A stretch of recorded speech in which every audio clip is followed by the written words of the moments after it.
Vive le Canada. Jean Chrétien. Today is my first birthday.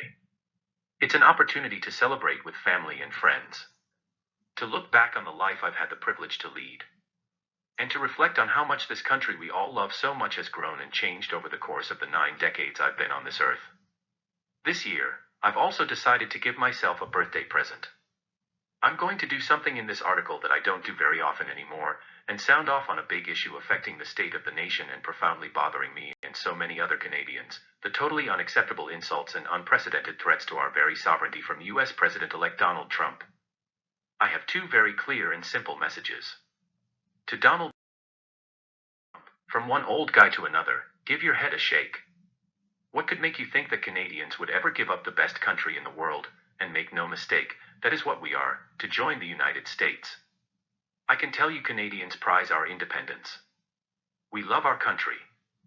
We have built something here that is the envy of the world, when it comes to compassion, understanding, tolerance, and finding a way for people of different backgrounds and faiths to live together in harmony. We've also built a strong social safety net, especially with public health care, that we are very proud of. It's not perfect, but it's based on the principle that the most vulnerable among us should be protected. This may not be the American way or the Trump way, but it is the reality I have witnessed and lived my whole long life. A person in a suit and tie shaking hands with a crowd of people.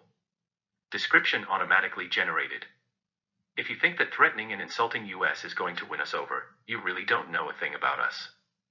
You don't know that when it came to fighting in 2 world wars for freedom, we signed up, both times, years before your country did.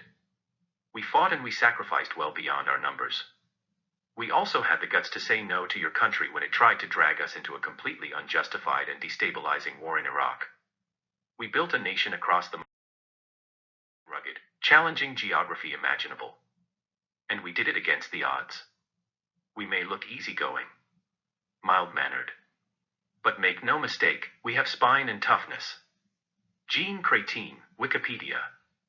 And that leads me to my second message, to all our leaders, federal and provincial, as well as those who are aspiring to lead our country, start showing that spine and toughness. That's what Canadians want to see, what they need to see. It's called leadership. You need to lead. Canadians are ready to follow. I know the spirit is there. Ever since Mr. Trump's attacks, every political party is speaking out in favor of Canada. In fact, it is to my great satisfaction that even the Bloc Québécois is defending Canada. But you don't win the game by only playing defense. We all know that even when we satisfy one demand, Mr. Trump will come back with another, bigger demand. That's not diplomacy, it's blackmail. We need another approach, one that will break this cycle. Mr. Trump has accomplished one thing. He has unified Canadians more than we have been ever before. All leaders across our country have united in resolve to defend Canadian interests. When I came into office as Prime Minister, Canada faced a national unity crisis. The threat of Quebec's separation was very real. We took action to deal with this existential threat in a manner that made Canadians, including Quebecers, stronger, more united and even prouder of Canadian values. Now there is another existential threat. And we once again need to reduce our vulnerability. That is the challenge for this generation of political leaders. And you won't accomplish it by using the same old approaches. Just like we did 30 years ago, we need a plan B for 2025. Yes, telling the Americans we are their best friends and closest trading partner is good. So is lobbying hard in Washington and the state capitals, pointing out that tariffs will hurt the American economy too. So are retaliatory tariffs. When you are attacked, you have to defend yourself. But we also have to play offense.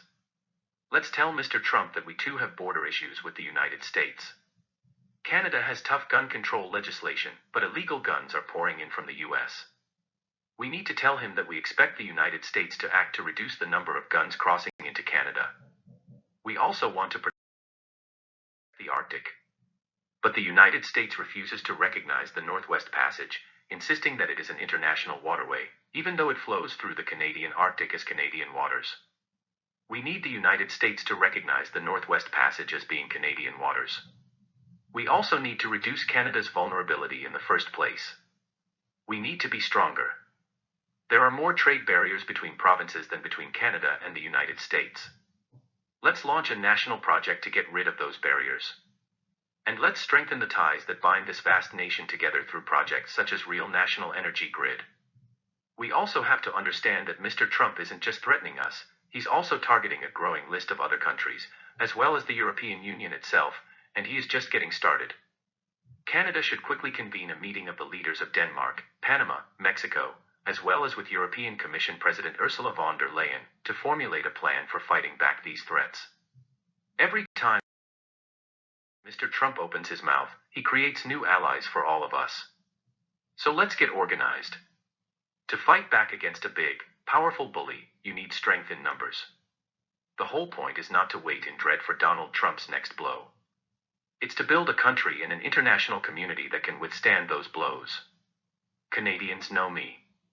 They know I am an optimist, that I am practical, and that I always speak my mind.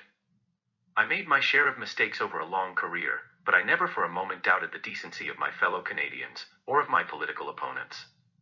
The current and future generations of political leaders should remember they are not each other's enemies, they are opponents. Nobody ever loved the cut and thrust of politics more than me, but I always understood that each of us was trying to make a positive contribution to make our community or country a better place. That spirit is more important than ever, as we address this new challenge. Our leaders should keep that in mind. I am 91 today and blessed with good health. I am ready at the ramparts to help defend the independence of our country as I have done all my life.